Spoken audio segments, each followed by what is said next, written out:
Chuck Norris couldn't or wouldn't do. The 86-year-old, long deemed invincible, has died suddenly, leaving his legion of fans in shock. There is a particular kind of grief that catches you completely off guard. Not the grief of losing someone suddenly without warning, but the grief of finally understanding who someone truly was only after they are no longer there to tell you themselves. When Chuck Norris died on March 19, 2026, at the age of 86 on the sun-drenched shores of Kauai, Hawaii, his family did not simply lose a husband, a father, and a grandfather. They lost the last living thread connecting them to a story so unlikely, so improbable, and so thoroughly American that even the most experienced Hollywood screenwriter could not have constructed it with any believable credibility.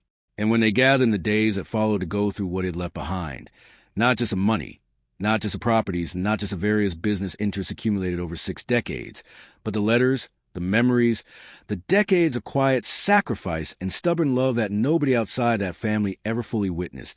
The tears came not from sadness alone.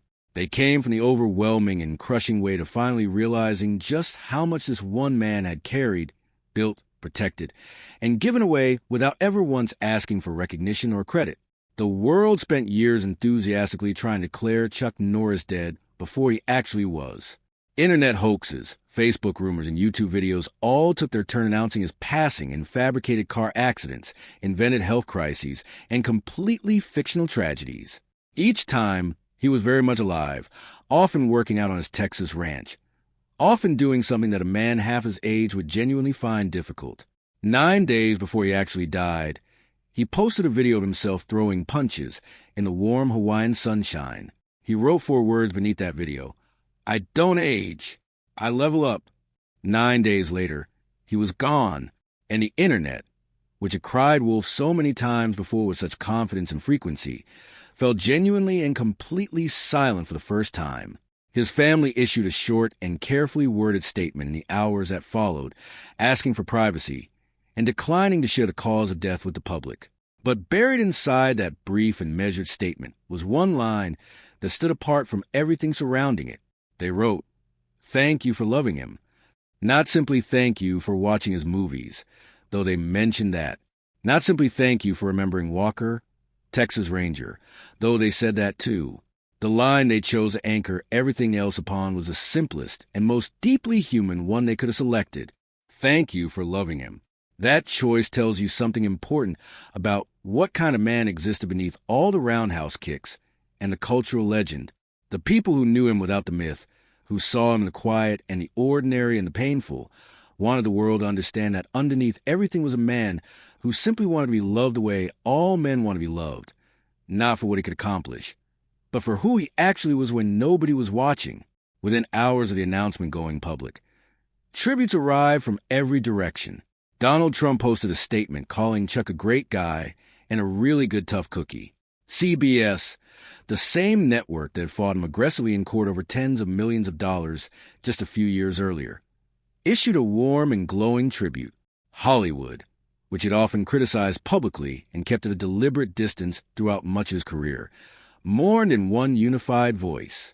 And every financial publication from Fortune to Newsweek scrambled urgently to answer the question that millions of people were already asking. What did Chuck Norris actually leave behind? The answer, confirmed by multiple sources and widely cited in the days following his death, is approximately $70 million. But that number, standing alone without any surrounding context, tells you almost nothing genuinely interesting or meaningful. The far more compelling and human story is how he built across 6 decades, who he is leaving it to, what each piece of it actually represents, and how a significant portion of that fortune almost never existed at all because of quiet and determined legal battle he fought against one of the most powerful television networks in the history of American broadcasting. His estate includes a Lone Wolf Ranch in Navasota, Texas, approximately 1,000 acres of land in Grimes County that became the family's permanent full-time home after Chuck stepped away from Hollywood around 2012. It included a vacation property on the North Shore of Kauai, Hawaii, valued at an estimated $7 million, the very property where he spent his final days, threw his final punches on camera, and drew his final breath. It includes Seaforth Bottling Company, a water business that grew from an accidental discovery of a natural spring beneath the Texas ranch land, a business that found its audience and expanded steadily under the leadership of his wife Gina, who serves as its CEO. Beyond those physical assets, the estate includes decades of accumulated royalties from more than 30 years of films, a fitness partnership called Total Gym that ran through infomercials for nearly 3 decades and generated substantial revenue, book income from multiple published works, endorsement fees from various business relationships, and ongoing syndication income from a television show that continues to air in countries around the world. No will has been made public under Texas community property law. His wife, Gina O'Kelly, as a surviving spouse, inherits half of the marital estate by default. The remainder flows to his children, and the question of exactly how many children he had, and precisely who they are, contains one of the most quietly profound and emotionally honest stories of his entire life. A story he kept completely hidden for almost 30 years before finding the courage to tell it himself. To understand the full weight of what Chuck Norris left behind, you have to understand where he came from, because the distance between those 2 points is so enormous that it resists easy explanation. He was not born into comfort or confidence, or any of the conditions that typically produce the kind of man the world eventually decided he was. He was born into genuine struggle, into a household defined largely by absence, into a childhood that offered very little in the way of promise or stability or hope. Carlos Ray Norris entered the world on March 10, 1940, in Ryan, Oklahoma, and he nearly did not make it into the world at all. He arrived as what doctors at the time called a blue baby, meaning he entered life with dangerously low oxygen levels that required immediate attention. His mother, Wilma, a deeply devout Christian woman of extraordinary quiet strength, raised 3 sons essentially on her own while working difficult and poorly paid jobs. His father, Ray, was a World War II veteran who came home from the war carrying invisible wounds that never properly healed. He drank heavily and disappeared for months at a time, and when he did return home, the house did not feel more whole or more complete. According to Chuck's own written account, it actually felt more dangerous. He wrote that when his father was absent, the home was calmer. When his father was present, everyone walked on eggshells. That is not a small or insignificant thing to carry through an entire childhood into the rest of your life. The family moved repeatedly, from Oklahoma to Kansas to California, chasing work that never paid quite enough and stability that never quite arrived. Chuck graduated from North Torrance High School in 1958 as a thoroughly unremarkable teenager by almost every measurable standard available. He was slightly built, non-athletic by his own admission, profoundly shy, and had by his own completely honest reckoning never truly succeeded at anything genuinely difficult in his life. If you had found every single person who knew him during those years and asked them to predict where he would end up, not one of them would come anywhere close to the truth. He enlisted in the Air Force the same year he graduated high school, and that same year, he married his high school sweetheart, Diane Holchek. She was 17 years old. He was 18.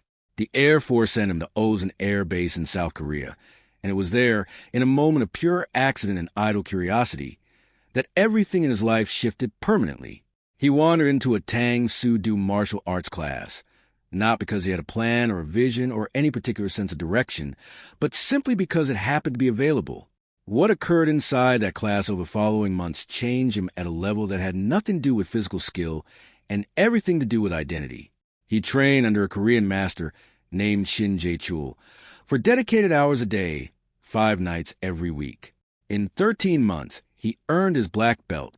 He later wrote that for the very first time in his entire life, he had accomplished something genuinely difficult entirely through his own sustained effort and determination. Sit with that sentence for a moment, because it explains everything that followed for the next 60 years. Martial arts did not hand Chuck Norris fame or money or a clear career path.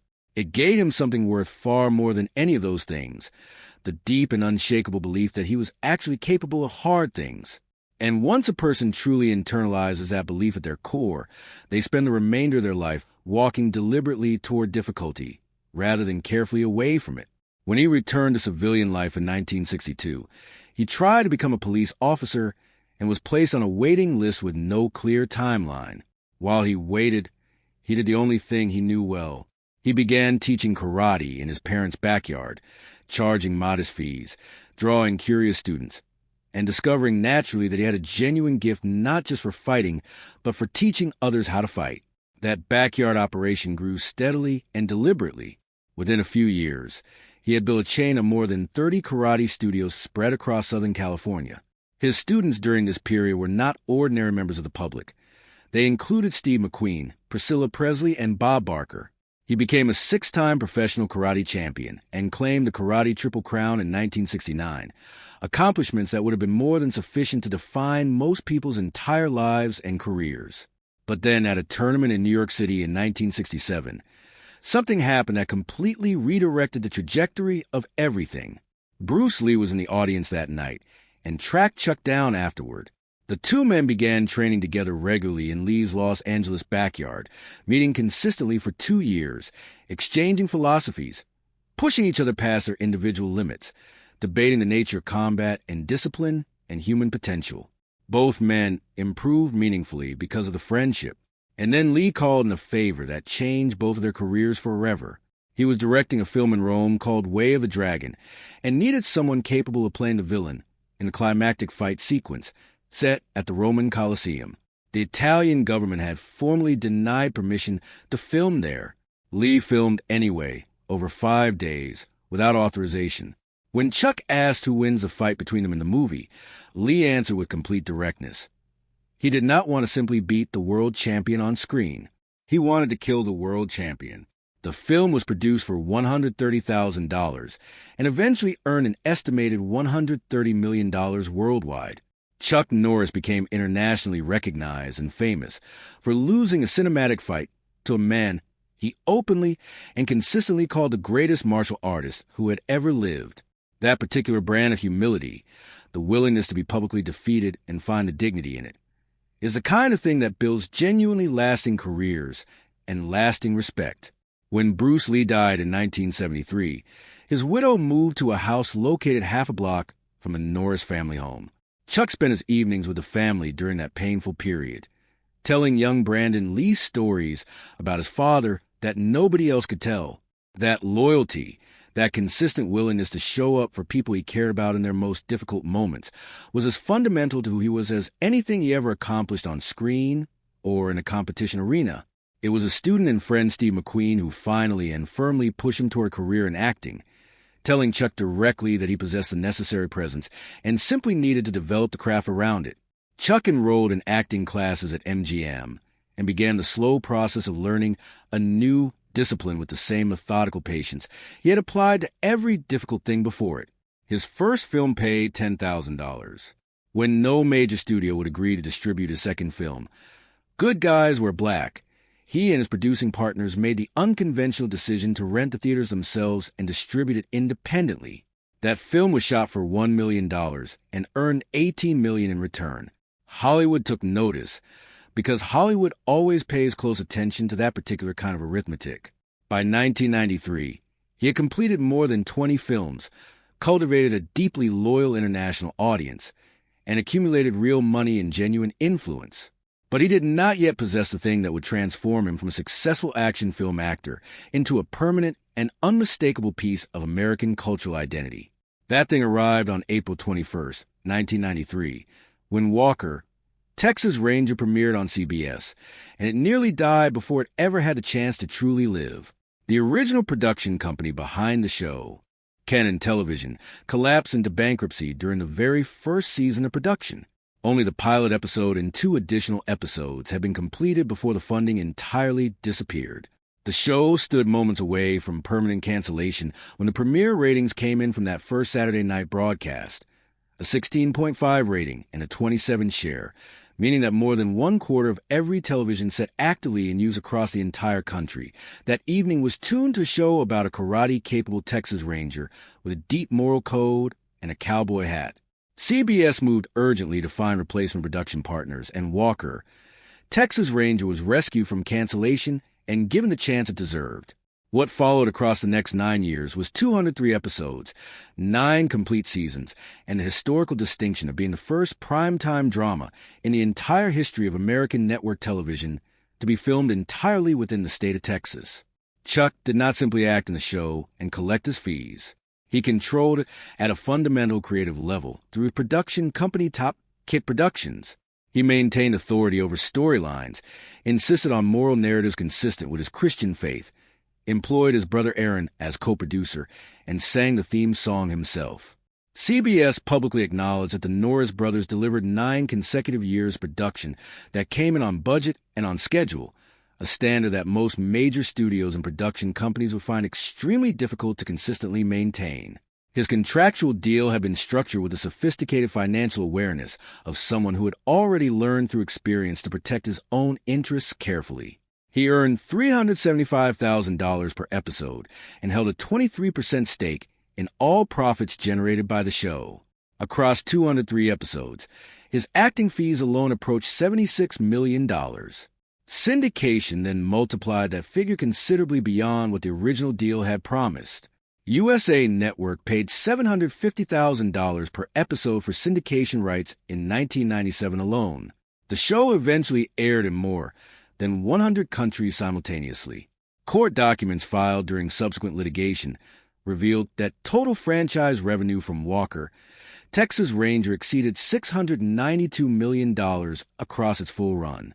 That final number is where the story shifts into darker and significantly more complicated territory.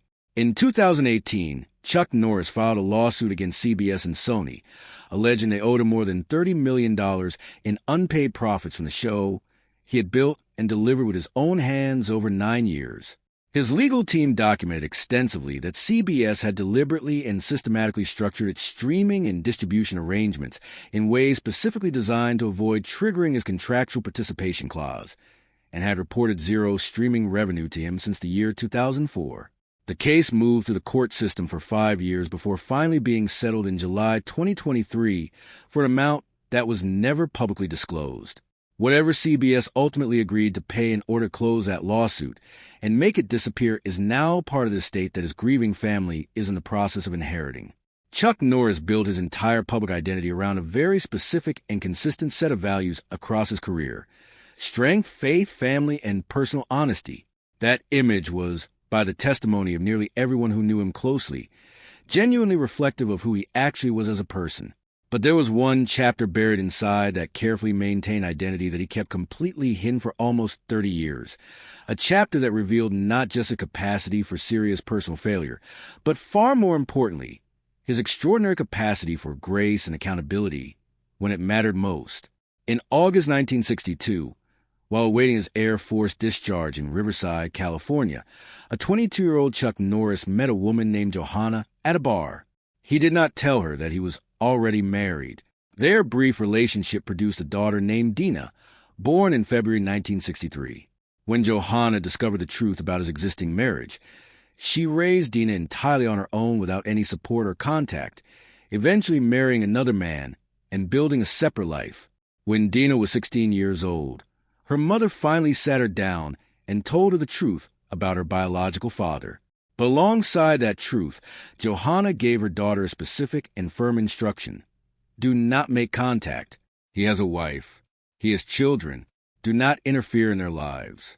For 26 years, Dina Norris carried the name of a father she had never once met, and she honored requests that she had never personally agreed to make. She watched his films. She saw his face on television week after week. She said absolutely nothing to anyone. Then, in 1989, the divorce between Chuck and Diane became public knowledge. 2 years later, Dina wrote him a letter. Chuck described a moment in his 2004 memoir Against All Odds with a rawness and vulnerability that surprised many readers who had expected a tougher and more guarded kind of storytelling. He walked into his living room and found her standing there. He wrote that in the single instant he saw her face, he knew with complete certainty, without any scientific test or legal documentation required. He saw his own face reflected back at him from across the room. They both wept immediately and without any restraint. The line he wrote next became one of the most quoted and repeated things he ever produced outside of film script. There might be illegitimate parents in the world. I know because I was one. But there are no illegitimate children. Dina was welcomed fully and without reservation into the family.